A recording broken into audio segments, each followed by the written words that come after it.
Welcome back to Birds of a Feather Talk Together. This is RJ, and as always, I'm joined by ornithologists and curators of birds at the Field Museum, John Bates and Shannon Hackett, who are married, and also my wife Amanda. Today we're focusing on a fascinating species, the palm nut vulture. This is a bird John has been eager to highlight, and once you learn more about it, it's easy to see why.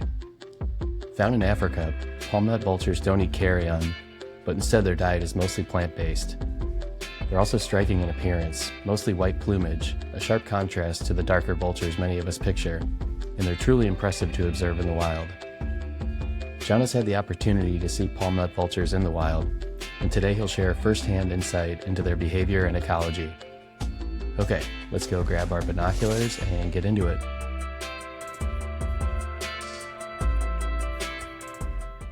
I saw something fly from tree to tree, and I was thinking, oh, good, maybe that'll be something different. I put my binoculars on it, and it was a junco. Same old And guy, suddenly yeah. I realized there were more of them doing the same kind of thing in addition to the ones on the ground. They're Yeah. just opportunistic, I think. Yeah. They're so cute. All right, well, should we talk about the palm nut vulture? Yeah, let's do palm nut vulture. So, John, this is your bird. You picked this. Do you want to kick it off? Yeah, this is the palm nut vulture is a bird I'm guessing most people have never heard of, and that's one of the reasons why I picked it. It's a bird from Africa. I happen to have a memory of seeing one many, many years ago when I was probably about 12 or 13, and we took a trip to Kenya and Uganda and Tanzania. And I was just I remember thinking, why does that bird exist? And I've always kind of thought that. And since that time, I've worked in Uganda and places where they're not uncommon. But I just think they're a really crazy bird, just sort of one of those species that does something fairly radically different than everything else that they're related to, supposedly. And so that's one of the reasons why I put it out there. And so, for people who haven't seen them or looked up pictures of them yet, so they're a white vulture, right? Can you talk a little bit about what they look like, and then talk about what they do differently too?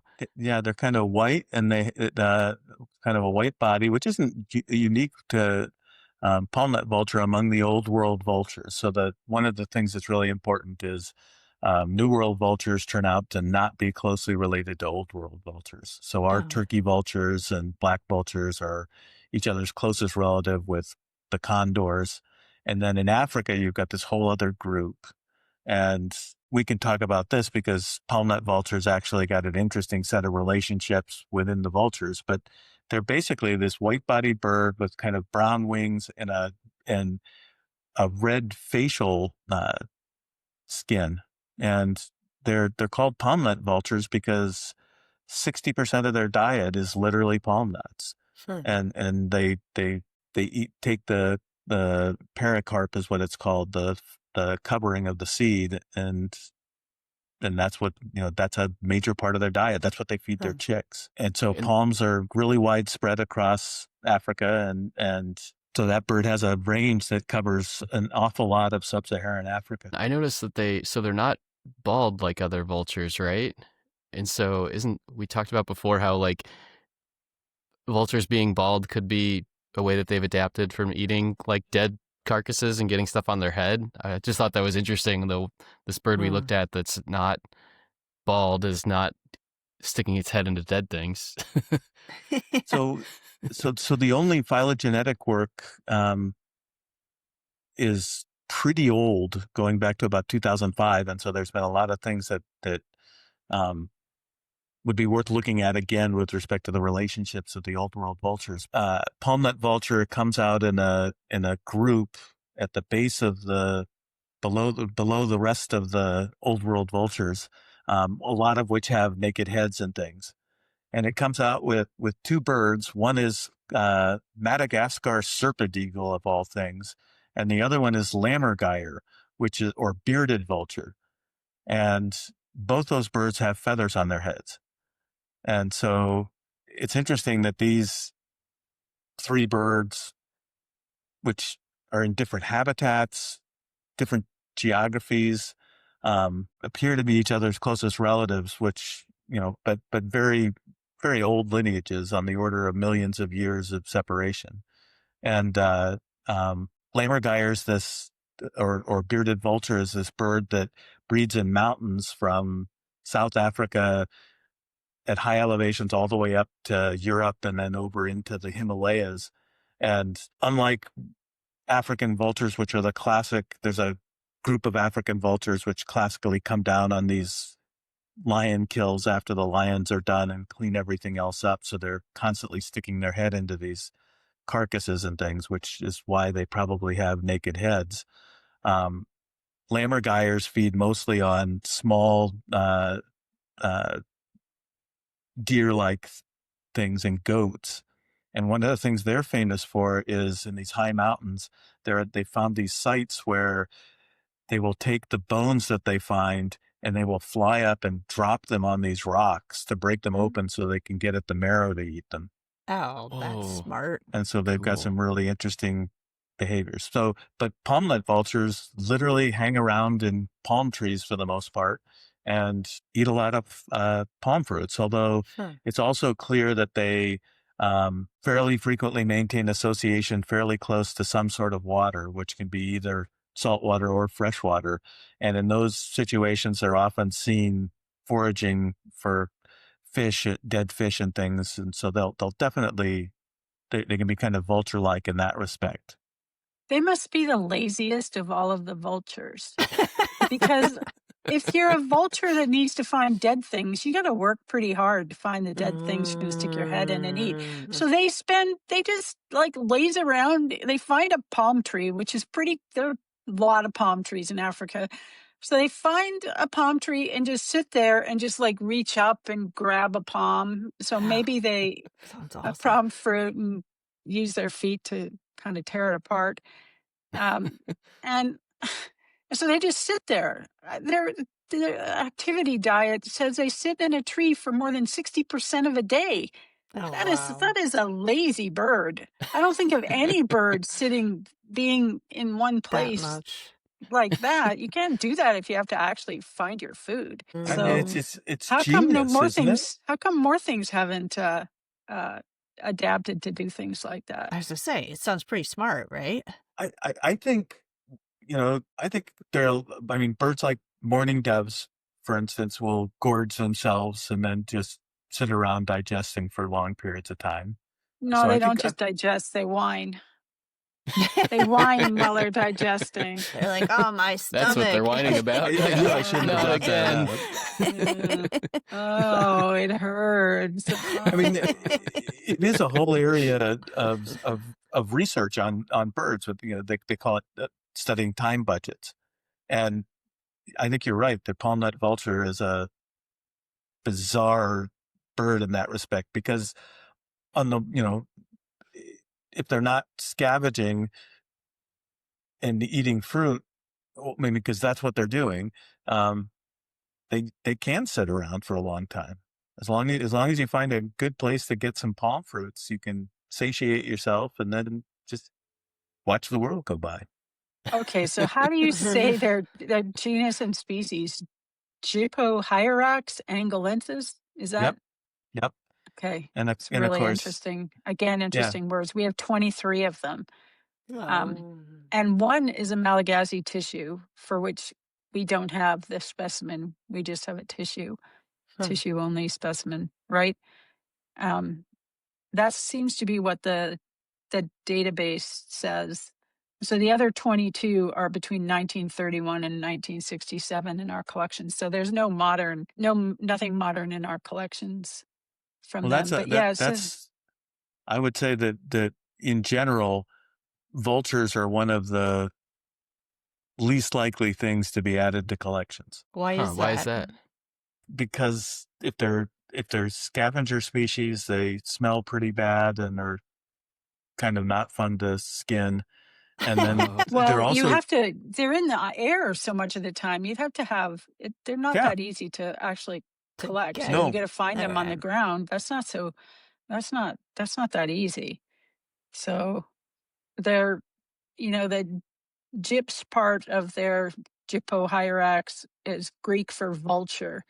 And then hyrax means hawk or falcon. And it's interesting, these birds, when they were described, were put with hawks and falcons in the genus Falco. So that's a wild idea now, given what we know, which is that falcons go with songbirds and parrots separated from hawks. So that's that was a grab bag of stuff. And now it's it's a monotypic genus. There's only one species in the genus, so there aren't more of these things. Do they have any Um, predators? So interesting question. I was looking at a little bit of this, and one thing that stunned me, which is a crazy thing about West Africa in particular, is bushmeat is very popular, and Oh, so people will eat them, and so there okay. are places where they'll be killed for that. Harvested. Yeah. Yeah. Wow. I think otherwise it's, they're big enough that they're probably not going to be attacked very often by birds of prey, for instance. Because they're up in the trees, they kind of avoid a lot of the big terrestrial mammals that would be out there. Okay. So yeah, I mean they've got a great life, and Yeah. just Just take it over. eating By palm the way, nuts all Shannon, we day. gotta figure out that Madagascar one, because that's bizarre to me. There's got to be a story there. No, Malawi. Oh, Malawi. Oh, I'm sorry. I heard Madagascar. Okay, I good. hope I didn't say Madagascar. That would be wrong. But Yeah, I mean, so another aspect about them, which is curious too, is a lot of times when things specialize, you think that that's a kind of limits you evolutionarily, and I think this is a bird that has probably had a lot of little changes around the edge of its range over time. So there are probably places where it used to occur that it doesn't. But it's also done really, it's kind of it's not a forest bird per se. So when people cut down forest and turn it into sort of a second growth and farmland, they often plant palms. And so it's a bird that's actually probably benefited by human activity in a lot of parts of its Oh, distribution, just because okay. things that humans do end up being good with respect to what although it likes to eat. apparently it Huh. doesn't like to sit in those man-made palm groves, though. Right. So Yeah, I it'll was go in surprised there by and that. get things, but it doesn't like to sit in there. So they're only lazy up to a point, right? Ah. Well, So no, what you're saying is they're willing yeah, to sort of go in and work. I mean, Yeah. I think yeah. nest sites may be something that's kind of important because, uh, and I think this may be different, certainly different than a lot of New World vultures. They build a pretty bulky nest. Mm. Mhm. And so they're probably got to find specific trees that are capable of handling the size of the nest. Hmm. So you talked about distribution earlier a little bit, and I saw that. So they're like sub-Saharan Africa. So is that up in the northern part of the continent, right, or central northern, So or? it's below the Sahara, which, Mhm. so when I think of Africa, it's basically this tiny little narrow band along the Mediterranean, which is sort of North Africa. And then you get into the Sahara until about a third of the way down. And then you get a series of interesting bands of successively wetter forest going down into the Congo Basin. Okay. And then you get below that, you get Miambo woodland down to the southern temperate areas in South Africa Okay. and stuff. And they're the area they're most common is some of these areas that sound to me like they're semi arid forests around the edge of the Congo Basin. Huh. And there Okay. they can be really dense. I mean, the place that I've seen them, they're in the capital city of Uganda, which is Kampala, which is, again, it used to be historically, going back thousands of years, it would have been predominantly tropical forest. And today, most of that forest is gone and replaced with palms and other, just farms basically across that landscape. And they do pretty well in those situations. Do you know anything about the pairs that are in are there some in South Africa? I read just as I They was said reading there's a that. really small number. Yeah. Yeah. Yeah. How? And no, I think that's No. Yeah. it's an interesting situation. Where was it? God, it may have been even in Malawi. There were some places where they talked about recent expansion. And again, I think it's like, I'm always fascinated that humans can go into areas that other things wouldn't use because they're unsuitable, in the sense of being too deserty, for instance, and then change them by damming up the water and suddenly making it easier for big trees to be there. And once the big trees are there, other birds can move in. And I'm guessing that palm nut vulture in some areas of Africa is actually done better because of that. And South Africa is certainly a place where they've done an awful lot of alteration of the original landscapes with the addition of ranches and farms and things. I went down a deep rabbit hole about how Angola got its name. That's why I love doing this podcast so much, because I learn all kinds of bizarre things. And so I think I have a new heroine in my life, Queen Nzinga. Do you know about this? How Angola No. got its name? So I guess there were two kingdoms in the 15th century, Ndongo and Matamba, and they were ruled by this Queen Nzinga, and she led the charge for that entire, the whole part of that 1500s time against the Portuguese who were trying to colonize. And so she spent all that time kind of pushing the Portuguese away. So there were these two kind of kingdoms. The Matamba one has a history of being ruled by females. So there were women rulers. So Africa is so different today than it was, 500 years ago. Yes, and so she was leading the struggle against the Portuguese because of the transatlantic slave trade. So she, she was pushing back on that. And this Matamba place, where all the female rulers had a tradition, it became a sanctuary for escaped slaves. So that, even though I guess it's the Portuguese that named it Angola, but but it has a history that I found. I liked that. So Angola means king. I mean, I think that's there are an awful lot of birds that are named angolensis that have broad distributions across southern Africa. And I think what it really also shows is that the first scientific work in Africa was done probably during those times. Yeah. Yeah. So most of these birds were described based on things that were collected in Angola. So that's where the angolensis comes from in that. But the Angola part has an interesting history to people like me who don't know nearly enough about, world history. Shannon always talks about names, and I'll just point out that there are names that are just complete misunderstandings of where the bird came from. Sure. And people have lied. We found instances of that too. People just made it up where they got something from. Oh, wow. Isn't the turkey? Yes. Wasn't that why the turkey was called a turkey?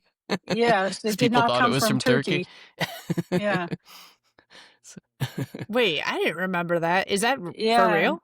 That's for real. Yeah. Oh my gosh. That's where the British people thought it came from. Well, it did, but it had a conflict. Go back and listen to our podcast on turkeys, Amanda. You'll relearn that. Because we did talk about that at that time.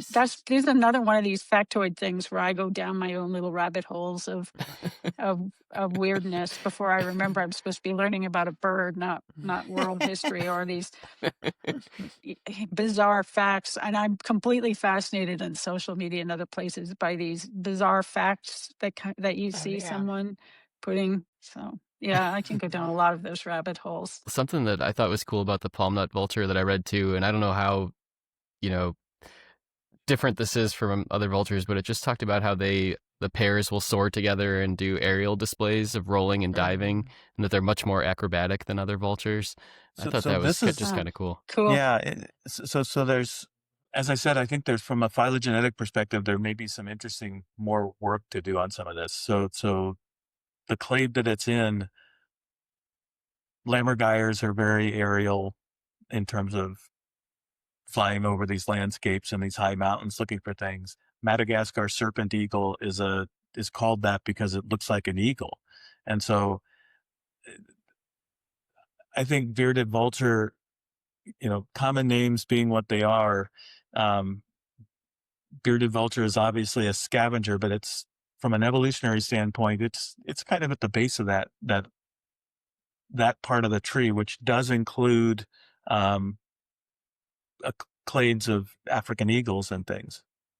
So this thing was called a vulturine fish eagle, and people have speculated historically they thought it belonged not with other vulture things, but with fish eagles, which I don't see that, but I guess that's what people thought about it. I think people didn't. It took them a while to appreciate the fact that they were just sitting around pulling palm fruits off of things most of the time. and then what do you do with it? It's like, wait a minute, that's not an eagle. That's not a vulture. John, So I love just that clearly- you. I love that you love how much that their life is just simple, that they can just sit there and eat. Absolutely. I remember one time, I think it was on our ring-billed gull Ring-billed episode. gull. Me and Amanda always talk about this whenever we see them. You talked about just how there's something beautiful about the simplicity of their life, of just flying back and forth from the dump to the beach. It's like, go to the dump, get all your food, and then just come back to the beach, and that's their life. And I love that perspective, and it's so much fun to think of. Ideal Yeah, life. yeah. Yes. And it is a simple life. It has nothing to do with John's actual life, which is complicated. Has like of course. 30,000 So different busy. moving pieces. So this is he longs for a time when he doesn't need me to remind him of his calendar. Of like 10 times a day. I wish I could just sit on a palm tree and eat fruit 60% of the day I think or whatever, that's too. gonna a be Now lot that of you respect say for that. this bird. I think yeah. quality of life is going to be my primary point of emphasis for the The birds that you're going to pick. The birds you For pick. March Madness, yeah. I'm just No, like, I was going to say, we could do a for... bracket of like quality of life style. Oh, yeah. What do you value? The ring-billed gull and the palm. Yeah, the palm-nut Simple- vultures. Palm-nut vulture. a Those are simple on life. the. Those are two spots. I want to be a club-winged mannequin and be able to make sounds with my wings like that. Oh. I don't want ring-billed gull. Good Lord, John, what are we going to do? That's the exact opposite. What are we going to do if we ever retire? I'm not going from the beach to The dump. To the dump. This is not going to be my life. Well, so are you okay with sitting in a palm tree and plucking fruits off and for every No, 15, 20 no, minutes? I'm not okay with that. No tea stores. There's no bookstores. There's no museums. There's no mountains. There's You no. gotta give it to ring-billed gulls. At least a lot of them migrate. Yeah. That Although- sounds complicated. I don't know if Not that's a totally selling lazy. I point, John. know. See, that's Yeah. I know. It's Yeah. like getting out in. That's Yeah, getting but into the global- adventure side. Global warming will take care of that. They won't have to move. So we are undervaluing the aspect of palm-nut vultures that has them foraging along the lakeshore for snails and crabs and things like Okay. that. Okay. There you They go. do a little bit. little crustacean activity for I wonder Spice. if they poop in their palm trees, or if they have to go somewhere else to do that. So that would make them move a few times a day at least. I don't know. I have no idea. Never seen a live one. So it did say they occasionally attack domestic poultry and feed on carrion. So have they been observed eating Yeah. dead things? Yeah, so Sometimes it's just they'll do a not little, and they've even a been. little bit. I was surprised that they've even been seen with other vultures at carcasses on occasion too. Oh, okay. Oh, interesting. Huh. So Yeah, and apparently they eat crabs and stuff like that from the water, Okay. or Hmm. water's edge. So so Little I think seafood. they're. If you look at them, they've got a pretty good sized bill with a good hook on it. So yeah, I think they could grab something and take care of it. And then are they on But the that's actually on the? that would be that's actually something I've never looked at. So one of the things that's fascinating about vultures versus say eagles is eagles are using their feet all the time to catch stuff. That's one of their yeah, so their feet are agile, thick, strong, very sharp claws. You look at like New World vultures, which are what I know best, and condors and turkey vultures couldn't do anything with their feet other than just walk around. Like they're short, thick, stubby things that are literally just for walking. They're not using them for any kind of foraging in terms of what they're doing.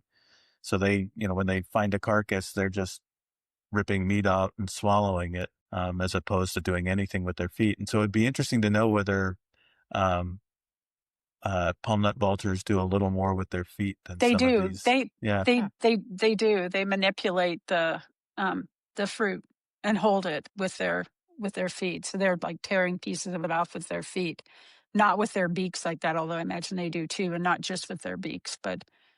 Yeah. So there again, Amanda, coming back with this question of vulture versus eagle, Yeah. they're doing some things that I would say that I don't think the large old world vultures do anything like that. Although there is this incredibly cool small old world vulture called Egyptian vulture, which will take rocks and actually crack ostrich eggs by dropping the rock on the Oh, wow. banging the ostrich egg with a rock, which is Whoa. pretty cool. That's really cool. It's like using tools. Yeah. Yeah. Yeah, we Very should cool. talk about birds that use tools. Oh I yeah. would like that. Yeah. Sometimes there are a number of birds that use tools. Very cool. Well, I'm glad we Hey, picked this bird too, because we had a listener, Scotty, who's asked us multiple times to do a vulture. Oh, yeah. Right. And yeah, I And feel we like we've picked been the meaning to weirdest do. one. Yeah. No, we Be didn't. careful You what you did. wish for, Scotty. Yeah, this Although is a fun one. This is super cool, Yeah. John. Very interesting. Yeah. I'm Yeah. glad you liked it. Yeah. Certainly Mhm. brought back memories for me. Cool. That's awesome. Oh, so RJ, I want to know if Ariana listened to our last Oh, she did. Yeah, and she sent some episode. Did you know? pictures too. Yeah. Did she laugh at me at our explanation of? Yes, of she the, said she really enjoyed it. Yeah. Rolling a J. Or no, preparing a J. Sorry. Preparing. Yeah, not rolling. Rihanna said, "Hi, I'm so glad it gave you all a laugh. It made me smile too when I listened to the episode this morning. My trip was great. I saw so many lifers for me. A Steller's jay, a varied thrush, American dipper, Mhm. red-breasted nuthatch, common loon. Oh, there we go. Oh, how There you cool. go. Harlequin Excellent. duck, white-winged scoter, surf scoter, and a green-winged teal. And then she sent some pictures of some harlequin ducks too. Oh, So we can go ahead What and a- post these what as a- well. So What a bird That's that awesome. is. way better trip. than wood Jeez. ducks, Amanda. Way Oh, better come than wood on. ducks. Come on. Shannon. Oh, that was a good trip. She saw a lot of yeah, cool stuff. Yeah, that's awesome. Oh, good for and so- her. yeah. And we do have a mailbag question this week as well. Should we get into that one? I sent this one Sure. earlier to everyone to Yeah. read. This is so this So is from cool. Linda Lutz, who we all know from she lives in the Chicago area. But Linda sent a note and said, I was wondering if you ever thought of having a live broadcast. It might be kind of fun to explore for a Lake Cook meeting. I understand nothing about the production of the podcast and don't even know if that's possible, but it might be fun. Meanwhile, we recently did a birding trip to Mongolia. Our guide illustrated the field guide to Mongolian birds, so quite knowledgeable. However, he's really wacky. So halfway into our trip, he got food poisoning and had to go to a hospital several hours away for a couple days. This left Steve and I in our camp with no English speakers, and we know no Mongolian. Wow. We managed to understand from the young woman who was cooking when the meals were, but nothing else. This is pretty remote and at about 8,000 feet and about 32 degrees or so. So we spent the day covered in these camel blankets with our hats on and jackets on. I knitted and listened to Birds of a Feather podcasts, which I have to say were very comforting, hearing familiar voices and banter. And of course, educational as well. A great connection to home. And that was from Linda Lutz. So that was awesome to hear. So Thank you, Linda. awesome, Linda. That is a lifetime story to tell because Yeah. that is scary. You know what I want if I'm in that situation? I want these, which are the new AirPods by Apple, AirPods Pro 3. And then I would want to make sure I had some kind of outside connection through, I don't know what could function where she was, because there's live translation on this. Oh, So wow. you could actually, and I think this is such a, if you have connection somehow, it's such a great thing to be able to talk to people, and it'll translate what you say, and you can translate, and it'll translate what the person's saying to you, so that you can have. Oh, amazing. You're not I stranded in a place where I will bet large amounts of money it wouldn't work on the Mongolian plateau.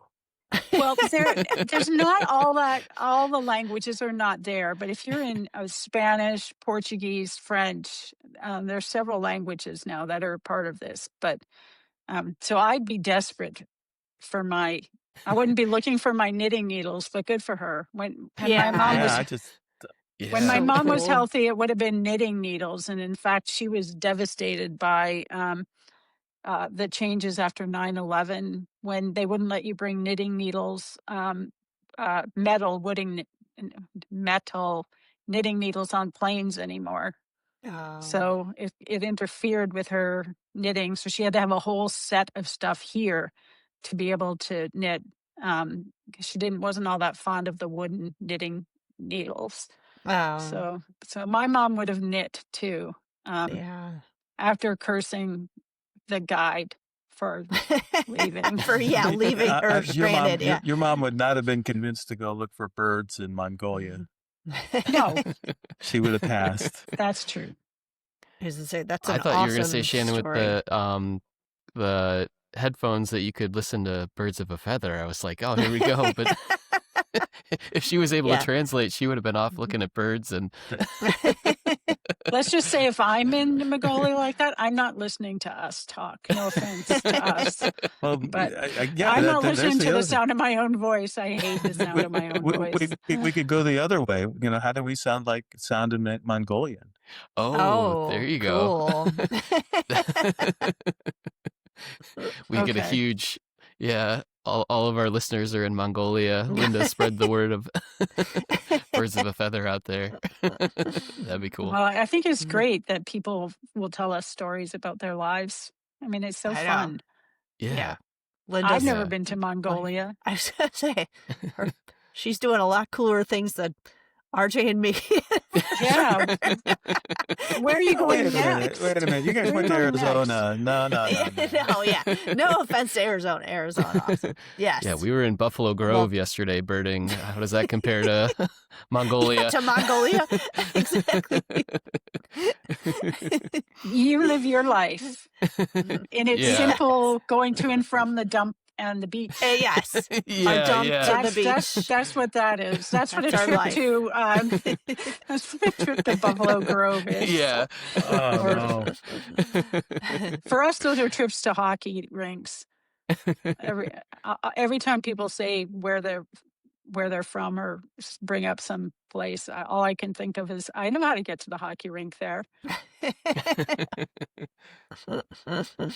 Ringbell awesome. gull you. No, we went all over the place with hockey rinks. We did not just go from the beach Ringbell to gulls the go dump. go all over the place. Sometimes they stop in the parks and eat earthworms. It's a good life. Kind of like a palm nut vulture. Yeah. Yeah. And the palm nut vulture gets out every Okay. now and then for a crab or Yes. Like, Yeah, there I think you we'll go. have- they're I not think we'll have always in crab that tonight, tree. dear. Well, If I see Lin- one more palm fruit, Do they get tied or the palm fruits? Well, thanks, Linda, for sending that note. That was awesome to hear. That was so cool, Linda. Thank you. Yeah. And John, do you want to close it out on the palm nut vulture? Yeah, again, I think we've just been talking about the Mongolian Plateau. Sub-Saharan Africa is one of the most amazing places on this planet. And when you go there, you might see palm nut vulture.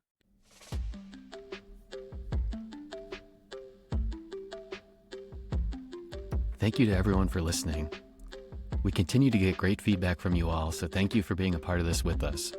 You all are the reason why we do this, so thank you for listening and following along. See you all next week. We love you all. Thanks.